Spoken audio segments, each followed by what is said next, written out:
Dr. Gopal, may I call upon you to say a few words on a psycho-pedagogical perspective on influencing the teaching learning processes in the classroom. Thank you. Okay, can you hear me? At the back? Basically, I'll just start with this idea that I think I've been given a lot of ideas which have been coming up. We started at the very macro level when Dr. Van Wood talked about global issues and trying to understand how we can look at this idea which we have set for ourselves in our agenda, which is redefining education. Now, this idea of redefinition for something as core and as meaningful as education can be dealt with in many different ways. And I think we've just started getting a glimpse of some of the micro level issues and how they can be handled through pedagogical inputs. As we look at this idea of pedagogical inputs, I think it was mentioned earlier that we are looking at the understanding the theory or methodologies of teaching and now learning. Learning has become a focus much later on. It's been tagged on. I think earlier it used to be to work with teachers. Teachers need to be doing this so that we can ensure that quality improves, things improve. And teaching was all that was being focused on. We've moved on to recognize that teaching focuses on learning and we need to focus on that. Understand how a child learns, what are the gaps in their learning and recognize their contexts also. And that is where I believe that psychopedagogy plays a very important role. Essentially, I'll just talk about the fact that the agenda that India has set for itself is essentially that we looked at education for all or the Sarva Shiksha as being our goal. In that very global idea of understanding that we want to get as many people as possible, I think we've been given data right now that enrollment is up leaps and bounds. We have about 95% children coming to schools.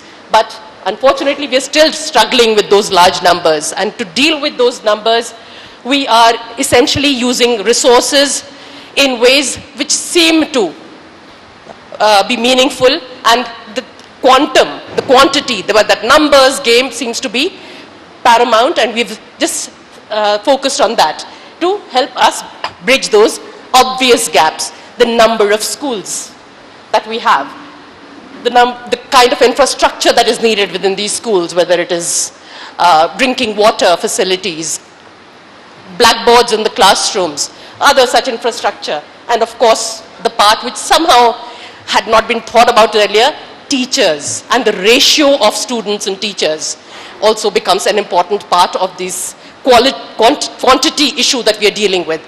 So as we are struggling with this, I think, very large task of getting enough people on task, getting enough schools which have basic infrastructure or provide basics at least so that children are coming in there. We seem to have left this idea of quality inputs somewhere at a very peripheral level. We talk about it, undoubtedly. I think we are looking at it and the focus on methodologies that are taken up in teacher training programs, in-service programs, focuses on in-service understandings of methodologies, pedagogy. But the idea how to actually transact it, which is something which I was very happy about because it has been taken up. The very fact that this is where we are, I think, hesitant in actually bringing theory into practice. The psychopedagogical inroads that we can make is actually recognizing that all the terminology that we use, all the jargon, activity-based, joyful learning, child-based, child-centered approaches, stays at that level of jargon unless we actually do it. If a child is there, we need to become childlike and actually run around with them, become an engine, and we are actually chugging along with them. Then they get over that hesitation of seemingly, that, okay, activity means I may be making a fool of myself if I do all those actions. In class 2 or 3, they become too big and they don't want to do actions with their poems. They want to just recite the poem. They've learnt it. But actions bring some aspects of understanding which will be perennial. It'll stay with them for very long. Psychopedagogy essentially highlights that idea, and when we're looking at these ideas that we need to focus on psychopedagogy, I've just tried to highlight this idea of why I am highlighting the next step of psychopedagogy compared to just pedagogy itself. As psychopedagogy helps us recognize that as teachers, we have our own inhibitions. Deal with them, deal with the classroom interactions in ways which are meaningful for the children. Children have their own context that they're coming from. They may not understand your activities, they may not understand your examples. How do you present those examples to them which are meaningful? Again, psychopedagogy would help you with that. The interactions that are taking place, sometimes they seem intimidating to some children. Why is that? Why is it that a child does not want to come forward, volunteer for certain tasks? Again, these are things that we'll have to actually analyze, work with, and then we'll move to the next step of taking it up in concrete, tangible ways. Essentially, if you look at this idea of a psychopedagogue, then essentially a professional who's faced with pedagogical situations, who tries to understand what is going on from the point of view of the child, teacher, interactions that are going on. He tries to describe and understand the situation first before being prescriptive. Aha, I got a solution from here. I read up about it, done something about it, and I'll do it. You are actually describing, why did this happen in my class? I need to think about it, talk about it to somebody else, and as you deal with it, you are able to recognize the contextual underpinnings of a class which did not seem to vibrate, which did not seem to resonate with whatever you had thought about. And that is where psychopedagogy will essentially help the individual and child deal with the interactive mode of functioning which we want in the classroom. Essentially, I would like to take some examples which help us possibly pin down this notion of how a psychopedagogical approach would be more meaningful. If you look at the concept, a construct, I would say, of intelligence, I think we bandy that word around a lot in our classrooms. This child is intelligent, this was not intelligent behavior, etc. Now, usually what we say is participation and interaction in classroom processes is deemed as intelligent behavior. Learners who do not understand or have doubts or are shy and diffident, and they just don't know that they've been snubbed at some point of time, so they don't raise those questions and are quiet, are deemed as being average, below average, and therefore not intelligent.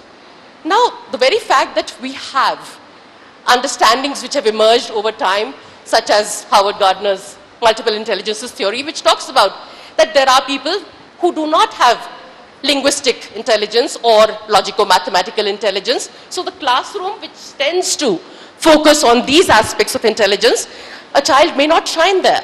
And he may have very above average levels of musical intelligence or kinesthetic intelligence, which is nowhere in the idea of focus within the classroom setting. So there is a gap. And this child who has some forms of intelligence is not being appreciated or motivated to continue to involve himself or herself in the processes in the classroom. A teacher who recognizes the importance of this idea that there can be different ways of looking at intelligence would take it up. I think Madam Kanta mentioned the fact that I think IQ was a very psychometric kind of a term that psychology emerged with, and we had IQ tests, intelligence tests, and we measured the intelligence of the child, and that used to be a stamp which was there.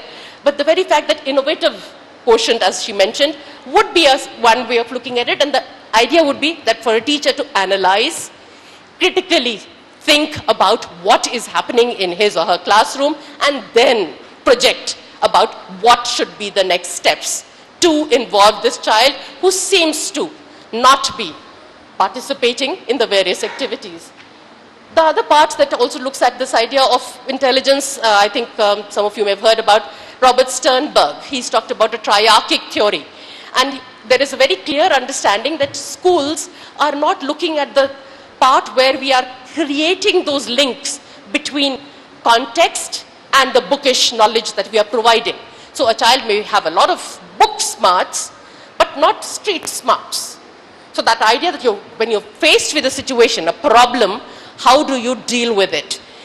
These are things that you can take through looking at analogies, similes, helping them.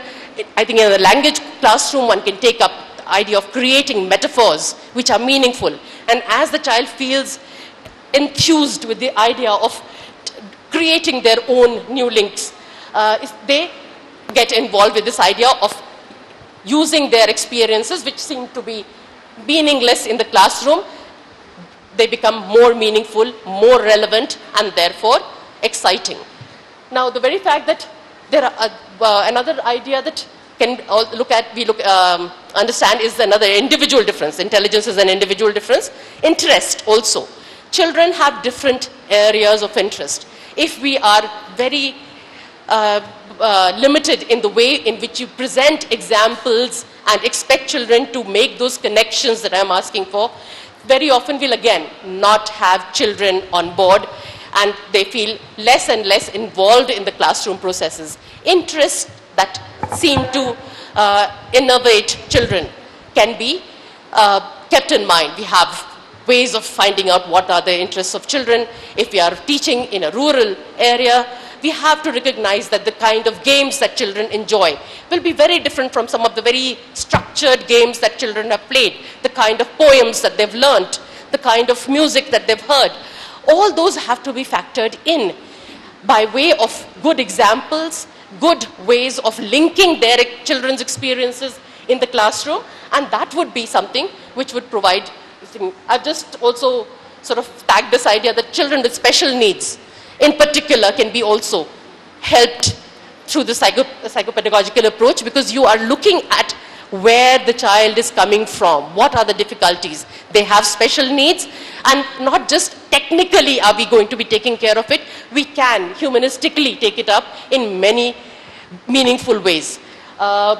Essentially, so this idea of I'm just ending up with this idea that psychopedagogical analysis provides clear strategies for helping and facilitating focused and improved learning situations. And that is where we can actually work with this idea that the skills that we need to develop needs to be even taken beyond just being technical, mechanical skills development, because skills undoubtedly, are things that we've not thought about till now. We need to go even beyond that. We need to recognize that children are vibrant human beings, and we can provide contexts which recognize that they have experiences which are valid, and we need to validate their lives in ways which help them make school knowledge interesting and meaningful. So it doesn't stay at the level of knowledge, it becomes a part of their understanding, and therefore something that they deal with. I think we should wrap it up. I think, yeah.